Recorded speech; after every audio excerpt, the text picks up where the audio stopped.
Now it's collected because it's rare. You don't find that anymore. That's where I come in, and I like to do a traditional basket because I know that when you look at that basket is from years and years ago and passed down into what was once a function you can literally see today, and now it's an art piece.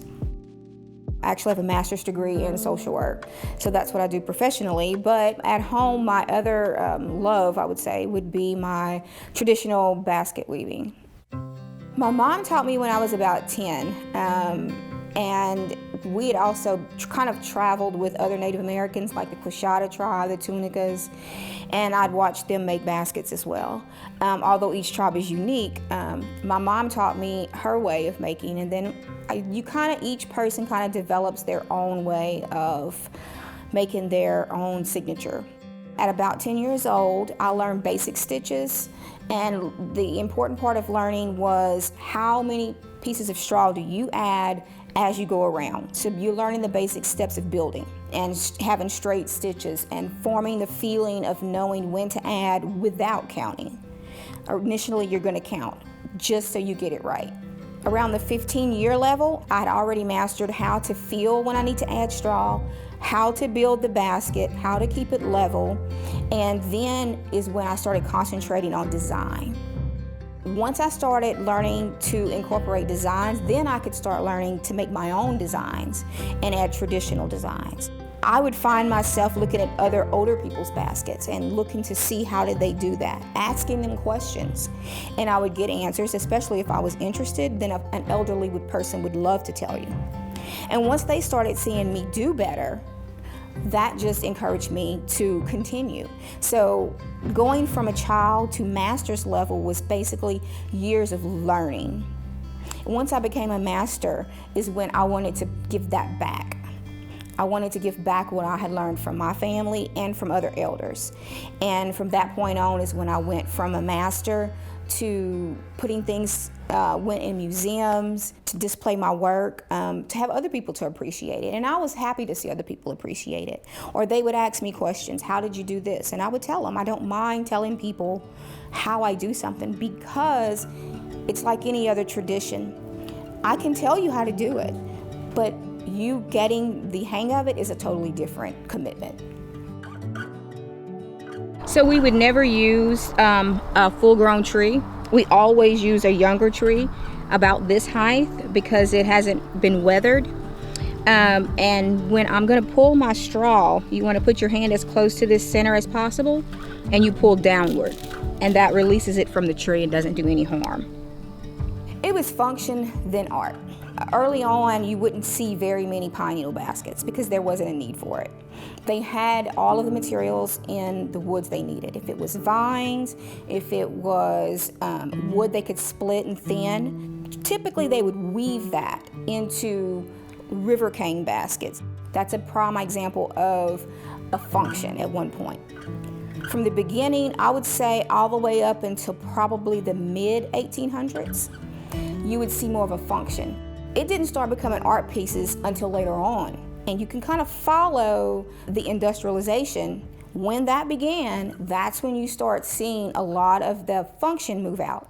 So now it's becoming more of traditional need and more of an artistic need rather than a functional need. I live at the base of the Kisatchie National Forest. So what we do is we go to the Kisatchie Forest. They give us a permit by being Native American to gather pine needles. And then they let us know where they have them at that's longleaf. We go and gather them, usually in the fall.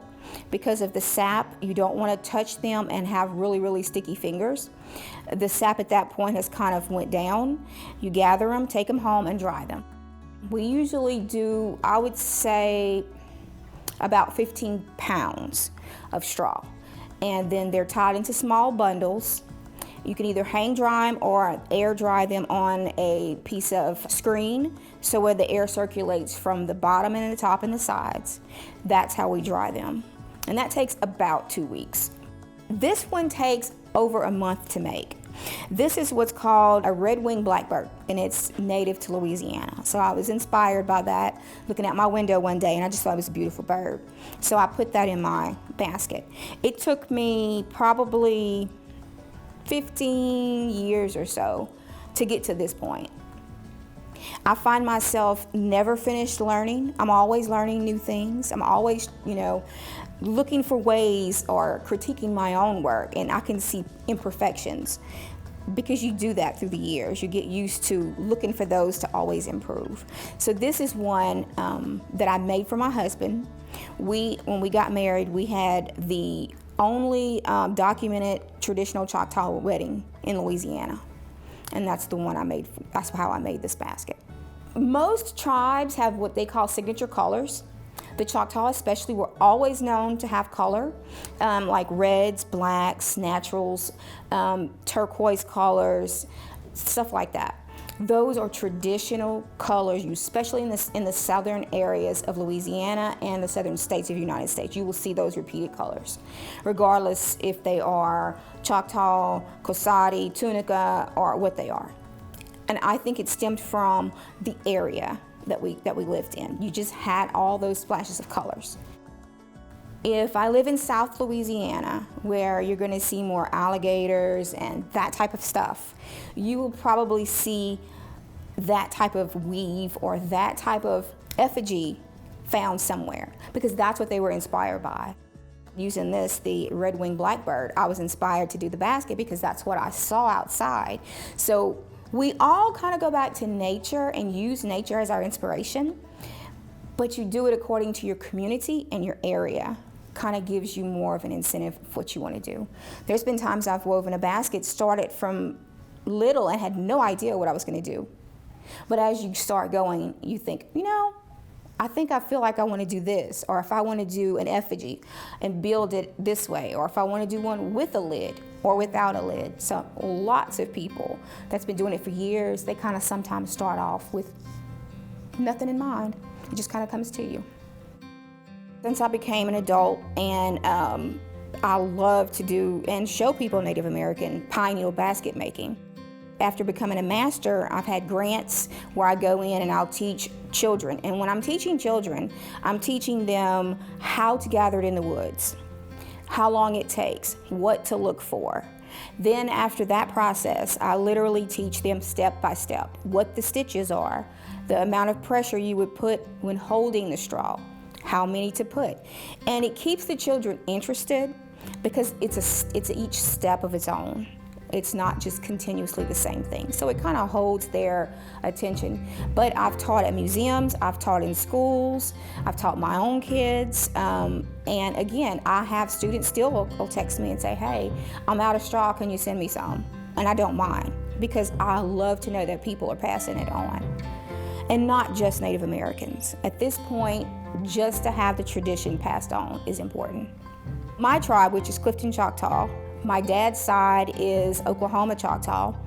If you combine all that together, there's only myself, my mother, and one other lady that's basically at the point like my mother that doesn't do it anymore at all. So basically there's only me. Louisiana, most people, I'm not sure if they know, was one of the largest Native American areas in the United States. It was an amalgamation of just tribes upon tribes. And that's because of the hunting and the fertile soil. Louisiana is just so rich with heritage and communities and tradition. I mean, that's for the food, that's for the community people. Tradition is what Louisiana's made of, and that's why I love it. Basket weaving has taught me more than just the traditional, just more than just the basket itself. It's taught me how to be patient. It's taught me how to not be angry if something's imperfect. Learn patience is the best way is hands-on. You're gonna make mistakes, that's gonna happen. But without patience, you're never gonna master anything.